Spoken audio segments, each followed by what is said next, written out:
आमची dead body घेऊन जा. 15 ऑगस्ट 2026च्या त्या स्वातंत्र्य दिनाच्या रात्री एका वृद्ध बापाच्या मोबाईलवर जेव्हा हा भयानक व्हॉट्सअप मेसेज खणखणला, तेव्हा त्या राजस्थानमध्ये राहणाऱ्या बापाच्या काळजाचा ठोका चुकला असेल. एका वडिलांनी आपल्या लाडक्या मुलाला सतत फोन लावला, नातेवाईकांना फोन केले, पण पलीकडून फक्त आणि फक्त शांतता होती. शेवटी कप परेड कुलाबा येथील नेव्ही नगरमधील नौदलाच्या शासकीय वसाहतीमधील त्या फ्लॅटचा दरवाजा जेव्हा सुरक्षा रक्षक आणि पोलीस जोरात तोडतात, तेव्हा समोरचं दृश्य पाहून तिथे हजर असलेल्या दगडी काळजाच्या पोलिसांच्याही डोळ्यातून घळाघळा पाणी वाहू लागतं. संपूर्ण देश जेव्हा तिरंगा फडकवून स्वातंत्र्याचा अमृत जल्लोष साजरा करत होता, फटाके फुटत होते, त्याच रात्री देशाच्या सीमेचे रक्षण करणाऱ्या एका जवानाच्या संसाराची हसती खेळती नौका कायमची बुडाली होती. 30 वर्षाचा भारतीय नौदलाचा नाविक पूरणमल शांभूलाल मेहरा, त्याची 28 वर्षाची पत्नी ओमा, 3 वर्षाचा निष्पाप मुलगा यश आणि ज्या जीवाने या जगात येऊन फक्त 2च महिने झाले होते, तो निष्पाप चिमुरडा दर्श, हे 4ही जण त्या बंद खोलीत मृत अवस्थेत सापडले. 2015 पासून भारतीय नौदलात देशाची सेवा करणाऱ्या एका जवानाने स्वतःच्याच हसत्या खेळत्या कुटुंबावर काळाचा घाला का घातला, हा विचार करून आज संपूर्ण महाराष्ट्र आणि देश सुन्न झाला आहे.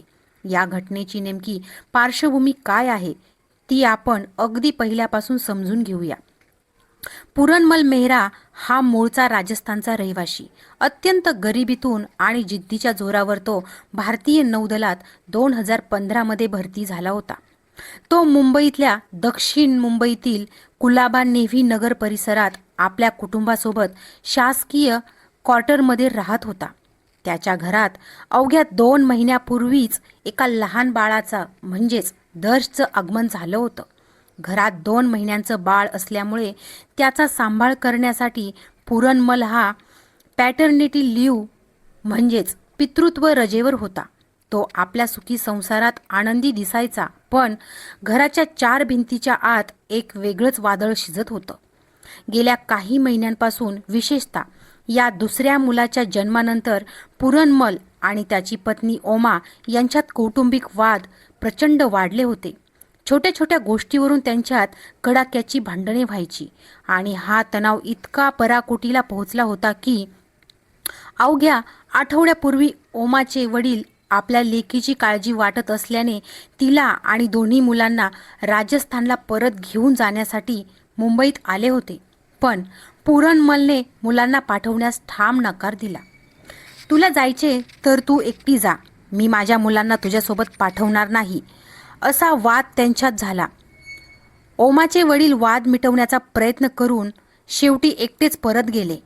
मुलांची ताटातूट होण्याचा विचार, पत्नीसोबतचा रोजचा कौटुंबिक कलह आणि तीव्र मानसिक नैराश्य यामुळे पूरणमलच्या डोक्यात संतापाची अशी ठिणगी पडली, ज्यामध्ये त्याने संपूर्ण कुटुंब संपवण्याचा निर्णय घेतला.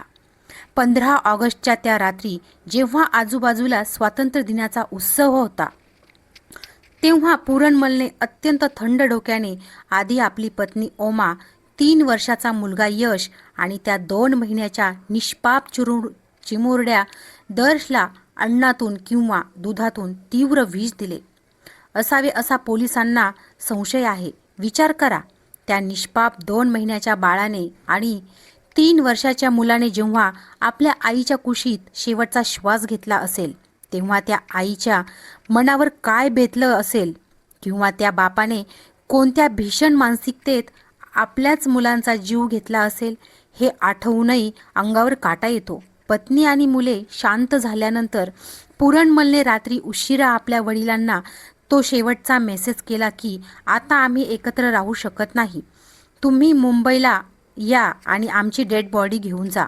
हा मेसेज पाठवल्यानंतर पूरणमलने स्वतः पंख्याला गळफास लावून आत्महत्या केली. जेव्हा पोलीस आणि नौदलाचे अधिकारी दरवाजा तोडून आत गेले, तेव्हा त्यांना पूरणमल हा गळफास घेतल्याच्या अवस्थेत आढळला, तर बेडवर त्याची पत्नी आणि दोन्ही लहान मुले मृत अवस्थेत पडलेली होती. कप परेड पोलिसांनी तात्काळ 4ही शव ताब्यात घेऊन मुंबईच्या जे रुग्णालयात पोस्टमॉर्टमसाठी पाठवले. जे रुग्णालयाच्या प्राथमिक रिपोर्टनुसार पूरणमलचा मृत्यू गळफास घेतल्यामुळेच श्वास गुदमरून झाल्याचे स्पष्ट झाले आहे. तर पत्नी ओमा आणि दोन्ही मुलांच्या मृत्यूचे नेमकं कारण स्पष्ट करण्यासाठी वैद्यकीय टीमनी फॉरेन्सिक आणि केमिकल ॲनालिसिस रिपोर्ट प्रलंबित ठेवला आहे. कप परेड पोलिसांनी सध्या अकस्मात मृत्यू ADRची नोंद केली असून पोलीस उपायुक्त मनीषा कालवानिया यांना मार्गदर्शनाखाली पोलीस शेजारी नातेवाईक आणि इतर साक्षीदाराचे सविस्तर जबाब नोंदवून घेत आहेत. भारतीय नौदलाने देखील या घटनेला अत्यंत दुर्दैवी म्हटले असून मुंबई पोलिसांच्या तपासात सर्वतोपरी सहकार्य करत असल्याचे अधिकृत पत्र जाहीर केले आहे.